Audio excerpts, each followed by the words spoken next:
দীর্ঘদিন ধরেই সাপের বিষ থেকে মানুষের রক্ষার ক্ষেত্রে বিষ প্রতিষেধক তৈরি করা হয়ে থাকে ঘোড়ার রক্তের সিরাম দিয়ে। একটি ঘোড়াকে যদি সাপে ছোবল মারে তবে ঘোড়ার এতে কিছুই হয় না।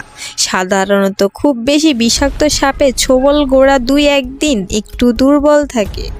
ঘোড়াকে সাপ ছোবল দিলে ঘোড়ার শরীরে তৈরি হয় বিশেষ বিষ প্রতিরোধী অ্যান্টিভেনম। এই অ্যান্টিভেনম সাপের বিষের কার্যকারিতা নষ্ট করে দিতে কাজ করে। ফলে ঘোড়ার শরীরে তৈরি হওয়া এই অ্যান্টিভেনম মানুষকে যদি সাপে ছোবল দেয় তবে প্রতিষেধক হিসাবে কাজ করে। মূলত সাপের বিষ প্রতিরোধী তৈরি হওয়া অ্যান্টিভেনম যা মানুষকে সাপের কামড় দিলে প্রতিষেধক হিসেবে ব্যবহার করা হয় তা তৈরি করতে সমগ্র বিশ্ব জুড়ে রয়েছে অসংখ্য সাপের বিষ প্রতিষেধক তৈরি অ্যান্টিভেনম কোম্পানি।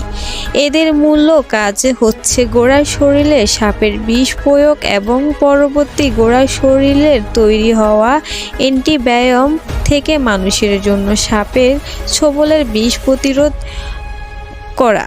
বেজিকে সাপ সবসময় ভয় করে, কারণ বেজি এক ধরনের বিষের গাছের শেকল খেয়ে সাপের উপর আক্রমণ করে।